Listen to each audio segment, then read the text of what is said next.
A sinfonia dos corpos invisíveis, um chamado à consciência integral. Desde os primórdios, um sussurro tenta emergir de dentro de nós. Uma urgência silenciosa nos diz que o corpo físico é apenas um veículo, e que algo mais sutil e poderoso o conduz.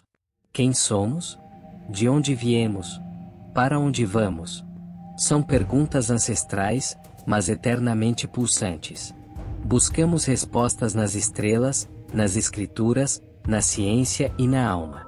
Saímos do medo dos trovões e eclipses e passamos a tentar compreender e dominar os fenômenos naturais. A ciência, com sua beleza metódica, moldou nosso mundo físico, emocional e mental. Tornou-se o paradigma dominante, mas muitas vezes despreza outras formas de conhecer: o filosófico, o espiritual, o intuitivo. Ainda há lacunas e distorções em sua história. Como explicar as pirâmides, os alinhamentos astronômicos de templos incas ou a precisão urbana dos maias com os paradigmas atribuídos à época? Há fortes indícios de que civilizações antigas detinham conhecimentos sofisticados, injustamente atribuídos à modernidade europeia. O colonialismo não saqueou apenas metais preciosos e trabalho escravizado, roubou sabedorias. Povos africanos, asiáticos e indígenas detinham saberes medicinais, astronômicos e espirituais que só agora começamos a reconhecer. Há indícios de descobertas atribuídas ao Ocidente que, na verdade, foram antecipadas por russos, indianos e africanos. Com o racionalismo europeu, pensadores como Descartes e Bacon redefiniram o mundo como uma máquina, composta por partes mensuráveis. O método científico fragmentou o todo em disciplinas, e esse avanço nos afastou da visão integral do ser humano. Diz uma antiga parábola que Deus confiou a verdade à humanidade, mas ela caiu e se quebrou em 1000 pedaços. Cada um apanhou um fragmento e passou a acreditar que sua parte era o todo. E assim, esquecemos o todo. Mas algumas tradições mantiveram viva essa visão.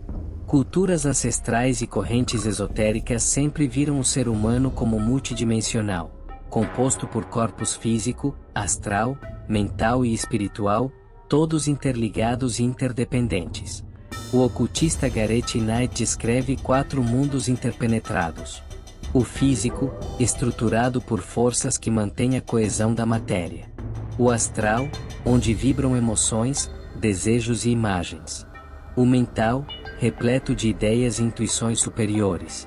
O espiritual, a esfera dos arquétipos, da fé e da contemplação. Para Knight, todos são sagrados. Ignorar um é desequilibrar a alma. Por que, então, somos tão céticos quanto à existência desses corpos?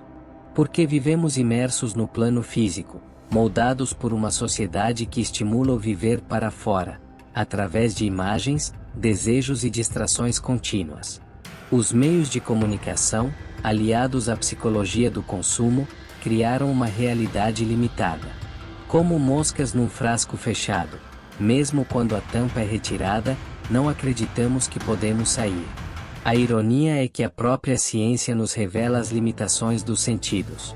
Sabemos que há sons, infrassons e ultrassons, que não ouvimos, mas que animais percebem. O espectro eletromagnético mostra que vemos apenas uma estreita faixa de luz.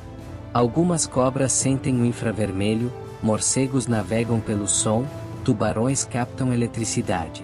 Se há tanto que não percebemos, por que duvidar da existência de planos sutis, realidades vibracionais e consciências que compartilham o universo sem se manifestarem à nossa frequência? Como, então, fortalecer a consciência dos nossos corpos invisíveis? Para o corpo físico. Práticas como exercícios conscientes, relaxamento profundo e respiração rítmica, como a respiração quadrada, despertam portais sensoriais interiores. Para o corpo astral. A concentração estabiliza o campo emocional. Focar em uma vela, uma flor ou um som, seguido de visualização criativa com todos os sentidos, fortalece este corpo. Para o corpo mental. Meditar é manter um pensamento sem dispersão. Uma técnica eficaz é sustentar uma ideia e permitir que dela surjam reflexões sem desvio. A saudação ao meio-dia, um momento fixo de reconexão instala automatismos conscientes. A retrospectiva noturna, feita antes do sono, revisita o dia em ordem reversa, iluminando o inconsciente e desenvolvendo autoconsciência. Para o corpo espiritual, virtudes como inocência, determinação, calma, gratidão, pureza de motivo e harmonia com o próximo são práticas silenciosas, mas transformadoras. A espiritualidade verdadeira não nega o mundo, ela o ilumina. João Pedro Semedo, Teles, cuja jornada entre a química, o Reiki, o Yoga, o Tai Chi, o Qigong, a teosofia e a sabedoria ancestral formam um verdadeiro mosaico de integração, convida-te a atravessar as fronteiras invisíveis do ser. Talvez não sejamos apenas feitos de carbono, oxigênio e cálcio. Talvez sejamos feitos de luz, silêncio e intuição. Talvez a verdade esteja mesmo em ti, espalhada em fragmentos, à espera de ser despertada. Estás pronto para acordar?